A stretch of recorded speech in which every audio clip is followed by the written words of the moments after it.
பதவி வேண்டாம் என்று இவர்கள் என்று சொல்வது, இவர்கள் பதவிக்காகத்தான் நின்றார்கள், வாக்களிக்க வைத்தார் நம்முடைய விஜய். அதற்கு பிறகு இவரை ரோட்டில் விட்டு விட்டார். அவர் வேலுமணி, குக்கா விஜயபாஸ்கர், நிலக்கரி தங்கமணி இவர்கள் எல்லோருக்கும் தங்கள் மீது உள்ள வழக்கு வலியுறுத்தப்படாமல் இருந்தால் போதும் என்பதுதான் அவருடைய அடிப்படை. நீ யோக்கியமாக அரசியல் நடத்துகிறேன் என்று சொல்லுகிறவன் இந்த அயோக்கியனை எதற்கு மடியில் வைத்துக் கொள்கிறாய்? ஊழலில் அவன் செய்த ஊழல் என்ன கசக்கிறது, இவன் செய்த ஊழல் என்ன இனிக்கிறது? இதை முதல் சொல். ரெண்டு ஊழலுக்கும் வேறுபாடு சொல்.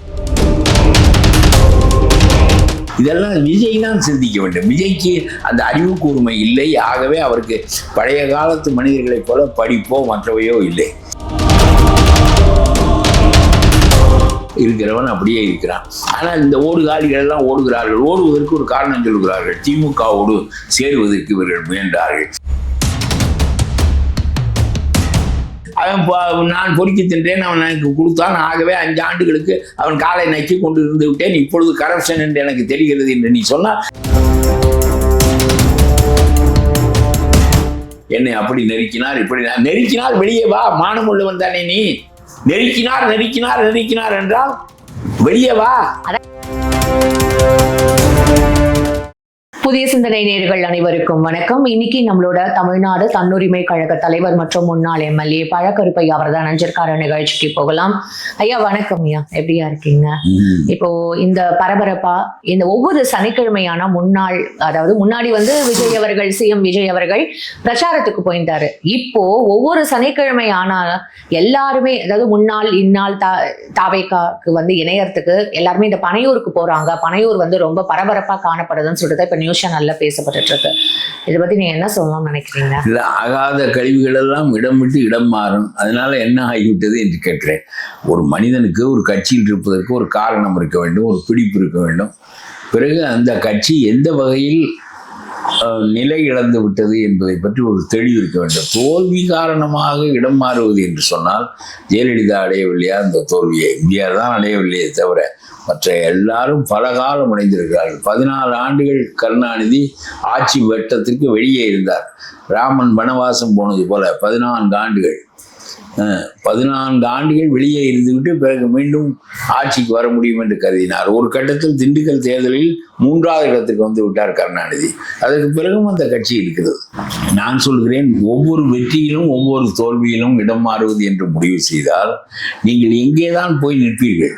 போன இடத்தில் மட்டும் உங்களுக்கு என்ன பெரிய இடத்தை அவர்கள் கொடுத்து விட போகிறார்கள்? ஒன்றுமில்லை. ஆனால் நீங்கள் போவதற்கு ஒரு காரணம் இருக்கிறது.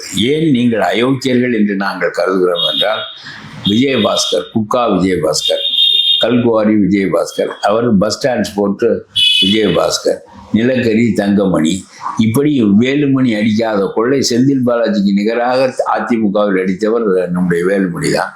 இவர்கள் எல்லாரும் போகிறார்கள். போகட்டும். இவர்கள் போய் என்ன ஆக போகிறது? இவர்கள் போவதற்கு என்ன நோக்கம்? இவர்கள் மீது வழக்கு. இனிமேல் இவர்கள் போய் இங்கே எம்எல்ஏ ஆக முடியாது, மந்திரியாக முடியாது. பதவியே வேணான்னு அவங்களும் சொல்றாங்களே. பதவி வேண்டாம் என்று இவர்கள் என்று சொல்வது, இவர்கள் பதவிக்காகத்தான் நின்றார்கள், வாக்களிக்க வைத்தார் நம்முடைய விஜய்.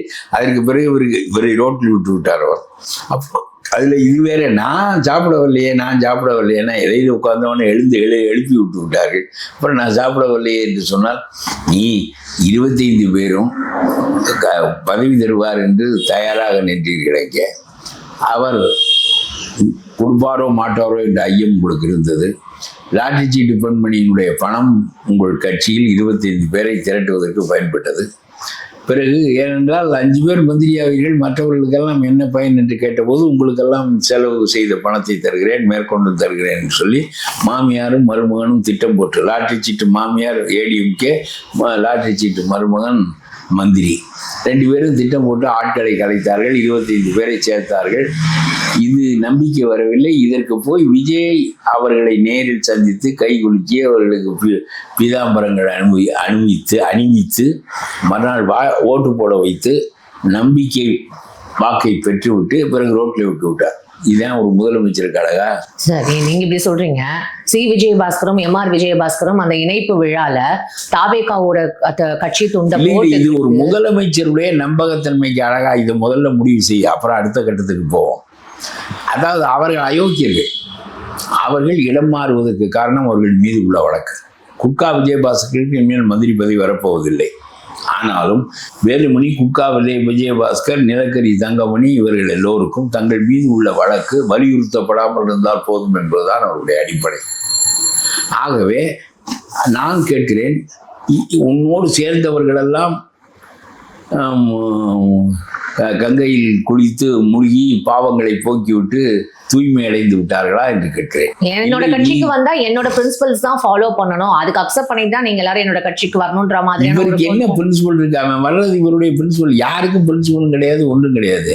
இவன் வருவதற்கு என்ன காரணம்? இந்த விஜயபாஸ்கர் 10,000 பேரை கூட்டிக் கொண்டு வருவதற்கு என்ன காரணம்?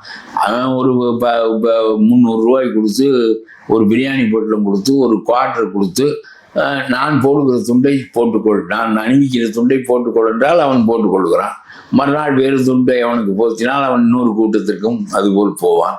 இது போல கூட்டத்திற்கு ஆள் பிடிக்கிற வேலை ஒரு பெரிய வேலையாக இப்பொழுது அரசியல் கட்சிகளிலே நடக்கிறது. அவங்களே இஷ்டப்பட்டு தானே ஐயா வராங்க, நான் யாரையும் கூப்பிடல, இவங்க தானே இஷ்டப்பட்டு போறாங்க. இவங்களதானே இப்ப இஷ்டப்பட்டு வந்து அதிமுகல இருந்து, சரி அதிமுகல இருந்து இவ்வளவு நாளா பேசுவதே உனக்கு விளங்கவில்லை. நான் என்ன சொல்கிறேன் என்றால், அவன் தான் விருப்பப்பட்டு வருகிறான். அவன் குற்றவாளி, அடுக்குடையவன், வழக்குடையவன். ஆகவே அவன் விருப்பப்பட்டு வருகிறான். ஏனென்றால் நீ இந்த வழக்கை வலியுறுத்த மாட்டாய் என்று வருகிறான். நீ யோக்கியமாக அரசியல் நடத்துகிறேன் என்று சொல்லுகிறவன் இந்த அயோக்கியனை எதற்கு மடியில் வைத்துக் கொள்கிறாய்? உனக்கு செந்தில் பாலாஜியை தண்டிக்க வேண்டும், ஏவா வேலுவை தண்டிக்க வேண்டும், குட்கா பாஸ்கரை தண்டிக்க மாட்டாயா? கல்குவாரி பாஸ்கரை தண்டிக்க மாட்டாயா? டிரான்ஸ்போர்ட் ஊழல் விஜயபாஸ்கரை தண்டிக்க மாட்டாயா? நிலக்கரி தங்கமணியை தண்டிக்க மாட்டாயா? அது என்ன பாகுபாடு? ஊழலில் என்ன பாகுபாடு? திமுக செய்த ஊழல் என்றால் தண்டிப்பாய், அதிமுகவில் உன் பக்கம் வருகிறவன் செய்த ஊழல் என்றால் அவனை அனைத்து மடியில் வைத்துக் கொள்வாய் என்றால் உன்னால் எப்படி யோக்கியமான ஆட்சியை கொடுக்க முடியும்? நாம் முரணாக நடந்து கொள்கிறோம் என்று ஏன் உனக்கு அறிவில்லை? நான் என்ன கேட்கிறேன் என்றால், உனக்கு போதும், நீ லஞ்சம் வாங்க மாட்டாய், ஆனால் உன்னுடைய ஆட்சியை காப்பாற்றிக் கொள்வதற்கு வழி இல்லாத வழிகளை கடைபிடிப்பாய், மோசமான வழிகளை கடைபிடிப்பாய், அயோக்கியனை எல்லாம் உள்ளே கொண்டு வருவாய். இந்த அயோக்கியனுக்கு புனித ஸ்நானம் செய்விப்பாய், ஞான ஸ்நானம் கொடுப்பாய். அந்த பழைய இவர் கொடுத்தது போல, புதிய ஏற்பாட்டில் அந்த பழைய இவர் கொடுத்தது போல ஞான ஸ்நானம் கொடுப்பாய். அவனுக்கு கொடுக்க மாட்டாய், அவனுக்கும் கொடு ஞான ஸ்நானம். அவங்க இன்னும் சேரலையே. சேரவில்லை என்றால் என்ன? ஊழலில் அவன் செய்த ஊழல் என்ன கசக்கிறது, இவன் செய்த ஊழல் என்ன இனிக்கிறது? இதை முதல் சொல். 2 ஊழலுக்கும் வேறுபாடு சொல். 2 பேராலும் இந்த நாடு கெட்டதை பற்றி சிந்திக்காமல், இது என்னோடு அணைந்தவன் செய்த குற்றங்கள் எல்லாம் மன்னிக்கப்படக்கூடியவை, என்னோடு அணையாதவன் செய்த குற்றங்கள் எல்லாம் தண்டிக்கப்பட வேண்டியவை என்று நீ இப்படி ஒரு பாகுபாடு வைத்துக் கொண்டால் நீ தர்மத்தை பற்றியும் நியாயத்தை பற்றியும் நெறிமுறையை பற்றியும் அறிந்தவனா என்று கேட்கிறேன். இது நாட்டில ஒரு ஒழுக்கத்தை, நேர்மையை ஏற்படுத்துமா என்று கேட்கிறேன். அதிமுக எம்எல்ஏக்கள் ஜாயின் பண்றது ஒரு பக்கம், இணையறது ஒரு பக்கம் இருந்தாலும் திமுக இருந்து கூட முன்னாள் எம்பிக்களும் எம்எல்ஏக்களும் வந்து கூட போய் இணையறாங்க. இல்ல, 2 இவர்கள் தான் அதிகமாக இணைகிறார்கள். அதற்கு காரணம் அவர்களுக்கு போகிறவன் யார் போகிறான்? எவன் குற்றம் செய்தவனோ, எவன் வழக்குகளை சந்திக்கின்றனோ அவன் போகிறான். மற்றபடி கொஞ்சம் பேர் பதவி தருவானா என்று போகிறான். சரி, எம்எல்ஏ பதவியெல்லாம் முடிந்து விட்டதே என்று சொன்னால் பரவாயில்ல, முனிசிபாலிட்டி பதவியெல்லாம் இருக்கிறது, அதையாவது தருவார்களே என்று சொல்லிவிட்டு சில பேர் போகிறான். ஆசையினாலும் எதிர்பார்ப்பினாலும் என்ன, இங்கே வந்து கடையை மூடிவிட்டா இந்த கடை இனிமேல் செழிக்கும் என்ற நம்பிக்கை அவர்களுக்கு இல்லை. கடை கொஞ்சம் விழுகும், மறுபடியும் செழிக்கும். ஜெயலலிதா 4 எம்எல்ஏக்களை வைத்துக் கொண்டு அடுத்த முறை ஆட்சிக்கு வந்தார். இப்பொழுது இவர்களுக்கு 47 எம்எல்ஏ இருக்கிறது, இவர்கள் ஏன் ஆட்சிக்கு வர மாட்டார்கள் என்று கேட்கிறேன். நான் 4 எம்எல்ஏ வைத்துக் கொண்டு அவர் ஆட்சிக்கு வந்தார். ஏன்னா அதிருப்தியா இருக்கு எங்க தலைமை மேல அப்படின்னு சொல்லி எடப்பாடி பழனிசாமி அவர்கள். அதிருப்தி என்பது இந்த அயோக்கியர்கள் உருவாக்குவது தானே. இந்த குட்கா பாஸ்கர் மாதிரி, வேலுமணி மாதிரி வழக்குகள் உள்ளவர்கள் இனிமேல் மறுபடியும் எதிர்கட்சியாக இருந்தால், நம் மீது வழக்குகள் பாய்ந்தால், நாம் உள்ளே போக வேண்டிய நிலை ஏற்பட்டால் என்ன செய்வது என்று கருதுகிறவர்கள் வழக்குகளின் முனையை ஒடிப்பதற்காக ஆளுங்கட்சிக்கு வருகிறார்கள். அப்பொழுது அவர்கள் உருவாக்குவதற்கு ஒரு கருத்து வேண்டும். நான் என்னுடைய வழக்குகளிலிருந்து தப்பிப்பதற்காக அந்த கட்சிக்கு போகிறேன் என்றே ஒன்றும் சொல்ல மாட்டான். அவர் பணக்காரர், பங்களா வைத்திருக்கிறார், கார் வைத்திருக்கிறார், ஆகவே வசதியாக வாழலாம் என்றுதான் இந்த தாலியை இவனிடம் கொடுத்து விட்டு அவனோடு புறப்பட்டு விட்டேன் என்று சொல்ல மாட்டாள். அவன் அடிக்கிறான், உதைக்கிறான், அவன் சரியில்லை, அவனோட வாழ்றதுக்கு சாகலாம் என்று நினைத்தேன். பிறகு இவன் வாழ்வு கொடுக்கிறேன் என்று சொன்னான். ஆகவே என்று சொல்லிக் கொள்வாளே தவிர நோக்கம் இந்த வசதி தான். நான் கேட்கிறேன், இந்த வேலுமணி விஜய்க்கு பிறந்த நாள் வாழ்த்து கூறுவதற்கு முண்டி முண்டி பார்த்தாராம், கூட்டம் விடவில்லையாம். 3 தரம் கோட்டையை சுற்றி கடைசியில விஜய் வெளியே வருகிற போது அவருக்கு கையை பிடித்து கொண்டு வாழ்த்து சொன்னாராம். சொன்ன பிறகு ஆகா, வாழ்வின் பிறப்பின் பயனை அடைந்து விட்டோம் என்று மகிழ்ந்து போனாராம். நான் கேட்கிறேன், விஜய்க்கு 3 ஆண்டுகளுக்கு முன்னாலேயும் பிறந்த நாள் வந்ததே, அப்பொழுது வாழ்த்து சொல்வதற்கு ஒருவனும் அலையவில்லையே ஏன்? 50 லட்சம் ரூபாய்க்கு ஆங்கில செய்தித்தாளில் விளம்பரம் கொடுக்குறானே, 3 ஆண்டுகளுக்கு முன்பு வந்த பிறந்த நாளைக்கு ஒருவனும் கொடுக்கவில்லையே ஏன்? இதெல்லாம் விஜய் தான் சிந்திக்க வேண்டும். விஜய்க்கு அந்த அறிவு கூர்மை இல்லை. ஆகவே அவருக்கு பழைய காலத்து மனிதர்களைப் போல படிப்போ மற்றவையோ இல்லை. சும்மா எழுத படிக்க தெரிந்ததெல்லாம் படிப்பதாகாது, பட்டம் வாங்கியதெல்லாம் படிப்பதாகாது. எந்த ஒன்றையும் கூர்மையாக தெளிவுற ஆராய்ந்து பார்க்கின்ற ஒரு பொது அறிவு வேண்டும் உனக்கு. அதனாலே 3 ஆண்டுகளுக்கு முன்னாலேயும் இந்த பிறந்த நாள் வந்ததே, இப்பொழுது எதுக்கு அலைகிறார்கள் பிறந்த நாள் வாழ்த்து சொல்வதற்கு என்று நினைத்தால், நமக்கு மாலை போடவும் பொன்னாடை பொருத்தவும் அலைகிறார்கள் என்றால் அது நாற்காலிக்கு பிறந்த நாள், உனக்கல்ல. நான் சொல்வது புரிகிறதா? நாற்காலிக்கு பிறந்த நாள். அதனால அறிவுள்ளவராக இருந்தால் விஜய் என்ன சொல்ல வேண்டும் என்றால், அந்த நாற்காலி இருக்கிறது, அதுக்கு போய் போட்டு விட்டு போங்கள், நான் வருகிறேன், எப்பொழுதும் எனக்கு பிறந்த நாள் வந்து கொண்டுதான் இருக்கிறது, நாற்காலிக்கு தான் புதிதாக பிறந்த நாள் வந்திருக்கிறது, ஆகவே அதற்கு போய் அணிவீங்கள் என்று சொல்ல வேண்டும். எடப்பாடி பழனிசாமி ஏன் அமைதியா இருக்காருன்ற ஒரு கேள்வி. ஓடுகாலிகள் ஓடட்டு. நான் என்ன சொல்றேன், குடல் தூய்மை அடைகிறது, இதுக்கு வருத்தப்பட வேண்டியது குடல் புரியவன் இல்லை. அவன் வேண்டுமா இன்னொருத்தன் சொல்லலாம், ஐயோ இப்படி எல்லாம் போய் கொண்டிருக்கிறது, இப்ப தூய்மை அடையட்டும். இவனெல்லாம் இருந்து என்ன செய்ய போகிறான்? இங்கே இந்த கட்சி தோற்றதே இவர்களால் தான். இந்த விஜயபாஸ்கர் மாதிரி ஆட்கள், வேலுமணி மாதிரியான ஆட்கள், இந்த மாதிரியான ஆட்களால் தான் கட்சியே தோற்றது. இவர்கள் அடித்து வைத்த கொள்ளை, இவர்களும் திமுக மாதிரி இருக்கிறார்களே என்பதற்காக நடந்த அதிருப்தி தானே. திமுகவை என்ன காரணத்தினால் தோற்கடிக்க வேண்டும் என்று நினைத்தார்களோ அதே காரணத்தினால் அதிமுகவை தோற்கடிக்க நினைத்ததற்கு காரணம் இவர்கள் தான், இந்த 10-40 பேர் தான். ஆகவே இது விஜய்க்கு தெரியாதா என்று கேட்கிறேன். அதுல என்ன, அந்த மந்திரி சபையின் மீது அவருக்கு அவ்வளவு கோபம், இந்த மந்திரி சபையின் மீது இவருக்கு என்ன இவ்வளவு நாட்டம்? இவர்களெல்லாம் சேர்த்து கொள்கிற தொண்டன் அப்படியே இருக்கிறான். எந்த தொண்டனும் வருவதில்லை. அவனுக்கு எந்த லாபமும் எதிரையும் கிடையாது. அவன் ஏதோ எம்ஜிஆர் அம்மா என்று கருதி இருக்கிறவன் அப்படியே இருக்கிறான். ஆனால் இந்த ஓடுகாலிகள் எல்லாம் ஓடுகிறார்கள். ஓடுவதற்கு ஒரு காரணம் சொல்கிறார்கள், திமுகவோடு சேருவதற்கு இவர்கள் முயன்றார்கள். நான் சொல்கிறேன், நான் அதிமுக ஆட்சி நடத்துவதற்கு திமுக வெளியே இருந்து ஆதரித்தால் உனக்கு நட்டமா லாபமா? பங்கு கேட்டால் சரி, நீ தப்பான ஆள், உன்னுடைய கட்சிக்கு பங்கு கொடுத்து உன்னோடு சேர்ந்து ஆள்வது தப்பு. நானாக ஆள்வதற்கு 47 பேர், இந்த அயோக்கியர்கள் 30 பேரும் மந்திரி ஆயிருப்பார்கள். இதை பேசுகிறான் மேனெல்லாம் திமுகவோடு சேர முயன்றார் என்று. திமுக ஆதரித்திருந்தால் இவனெல்லாம் முதலிடத்திலே மந்திரி ஆயிடுவான். நான் அதிமுக தான் ஆள போகிறது. உங்களுடைய கொள்கையின்படி ஆளுங்கள். எடப்பாடி விவசாயிகளுக்கு பெருந்திட்டங்கள் வைத்திருக்கிறவர். இந்த 5 ஆண்டுகள் கழித்தவர். திமுக இத்தனை நாள் எதிரின்னு காமிச்சிட்டு இப்ப திடீர்னு அது ஜெயலலிதா அம்மாவோட ஆத்மாவும் எம்ஜிஆர் அவர்களோட ஆத்மாவும் சாந்தி அடையாது, கட்சி ரெண்டும் இணைந்து விட்டதா என்று கேட்கிறேன். ஒரு முறை எம்ஜிஆரும் கருணாநிதியுமே இணைவதற்கு பிஜு பட்நாயக் ஏற்பாடு செய்தார். எம்ஜிஆர் கடைசி நேரத்தில் எங்க அம்மா கனவில் சொல்லிவிட்டார் என்று உதறிவிட்டார். அது இவரோடு சேரக்கூடாது என்று உதறிவிட்டார். அது வேறு. நான் சொல்கிறேன், கருணாநிதியையும் சேர்த்து கொண்டு தன்னுடைய ஆட்சியில் அவருடைய ஆட்களையும் திணிக்க வேண்டும், கொள்ள வேண்டும். இது நம்முடைய கட்டுக்குள் இருப்பது நல்லது என்று அவர் முடிவெடுத்து, சரி இப்பொழுது எடப்பாடி தனியாக ஆளப்போகிறார். இந்த அயோக்கியர்கள் 30 பேரையும் மறுபடியும் மந்திரியாக வைத்துக் கொண்டு ஆண்டிருப்பார். ஆகவே இது ஒரு நற்காலம். அந்த ஆட்சி ஏற்படவில்லை. ஏற்பட்டிருந்தால் மறுபடியும் வேலுமணி மந்திரி, இந்த குக்கா அயோக்கிய விஜயபாஸ்கர் மந்திரி, இருக்கிறவனெல்லாம் மந்திரி. மறுபடியும் அடித்தது போதாது என்று மறுபடியும் இன்னொரு 5000 கோடி அடிப்பார்கள். ஆகவே அந்த ஆட்சி நடைபெறவில்லை. 2வது, திமுகவோடு சேர்ந்ததல்ல, உங்களுக்கு ஆதரவு அவனாக கொடுக்கிறான். இது என்னுடைய கருத்து. அவர்கள் சேர முயற்சி நடக்கவில்லை என்று சொல்கிறார். திமுகவும் அதிமுகவும் கட்சி இணையவில்லை. அதிமுக அதிகாரத்தில் பங்கு கேட்கவில்லை. நீ ஆளு, போதுமான பெரும்பான்மை இல்லை, விஜய் வேண்டாம், நீ ஆளு என்று சொன்னால் அதற்கு மற்ற கூட்டணி கட்சிகள் ஒத்துவராத காரணத்தினால், போதிய பெரும்பான்மை இல்லாத காரணத்தினால் அது நடக்கவில்லையே தவிர, அப்பொழுதே நம்முடைய எடப்பாடி பிஜேபியோடு எனக்கு உறவில்லை என்று அர்த்தம் வேண்டும். தேர்தல் முடிந்த பிறகு கூட்டணிகளை அறிக்க வேண்டும். அதை விட்டு தேர்தல் முடிந்த பிறகு சாகும் வரை கூட்டணியை இழுத்து கொண்டே திரிந்தால் அது that is a seat adjustment. Alliance, no alliance, not in policies. Okay, அது அலையன்ஸ் எதுக்காக? சீட் ஷேரிங், ஓட்டுகள் சிதறக்கூடாது, வாக்குகள் சிதறக்கூடாது, அதுக்காக அது முடிந்தது. ராஜாஜி தான் இந்த கூட்டணியை இந்த நாட்டுக்கு கற்பித்தவர். இந்த விஜய் பாஸ் இவரெல்லாம் பேசுகிறார், ஏயா கமிஷன் கரப்ஷன் என்று சொல்லுகிறாயே, 5 ஆண்டுகள் உனக்கு தாளம் போட்டு கொண்டிருந்தாயே, அப்பொழுது கமிஷன் எல்லாம் வாங்காமல் இருந்தாரா என்று கேட்டால் வைகோ சொல்லுகிறார், கூட்டணி தர்மம் என்று சொல்வார். கூட்டணிக்கு என்ன தர்மம் இருக்கிறது? நீ தனி கட்சி, தனி கொடி, தனி கொள்கை. நீ தேர்தல் முடிந்த பிறகு வெளியே வா, எல்லா கட்சிகளையும் விமர்சி, நாட்டு மக்களுக்காக, ஜனநாயகத்தின் மேன்மைக்காக எல்லாவற்றையும் விமர்சி.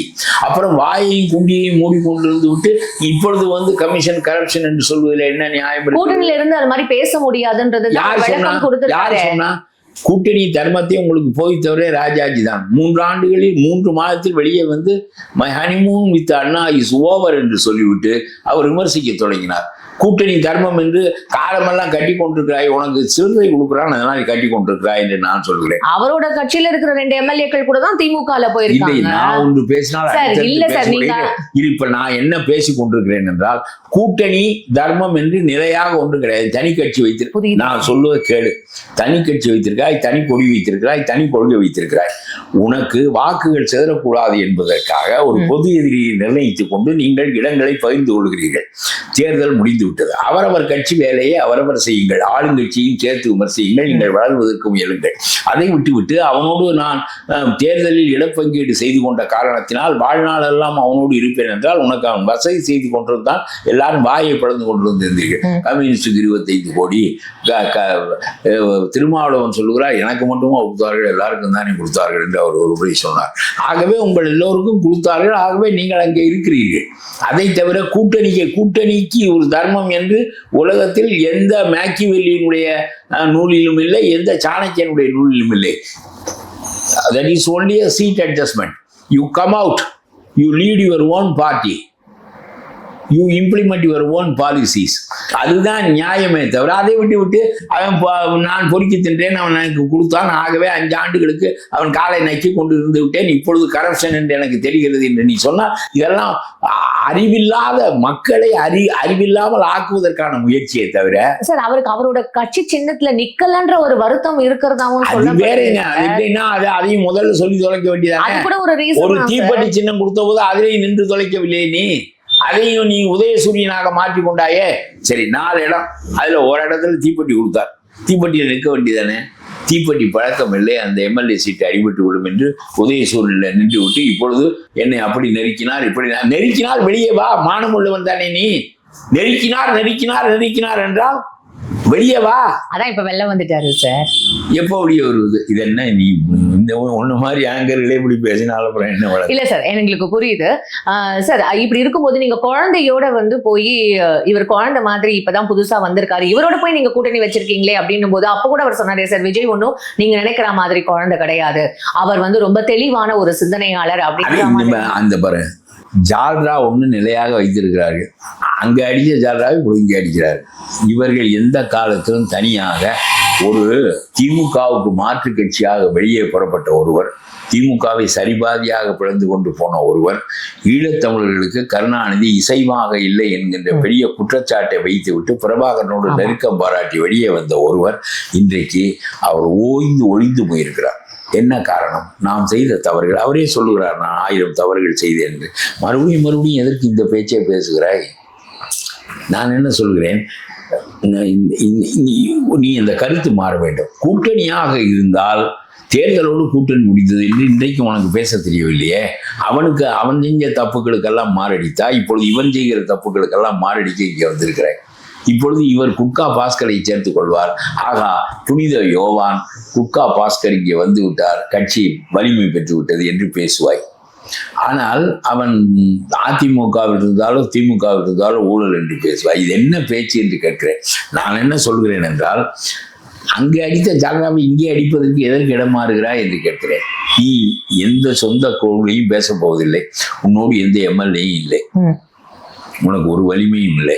பின்னால் தெரிந்து கொண்டு பாராட்டி கொண்டு இன்னும் 30 ஆண்டுகளுக்கு ஆழ்வார், 50 ஆண்டுகளுக்கு வாழ்வார், அவர் இறப்பே இல்லாமல் வாழ்வார், இந்த கட்சி தமிழ்நாடு உள்ளளவும் ஆளும் என்று சொல்லிக்கொண்டு இதற்கு ஜிங் ஜாங் என்று அடிப்பதற்கு இதுக்கு எதுக்கு ஒரு அரசியல் கட்சி என்று கேட்கிறேன் நான். இந்த தீர்ப்பாயம் 2வது தீர்ப்பாயம் வேண்டும் என்று நீ சொல்வது மேகதாதுவுக்கு கன்னடத்துக்காரனுக்கு இசைவானதை தவிர நமக்கு இசைவானதில்லை என்று பேச உனக்கு வரவில்லை.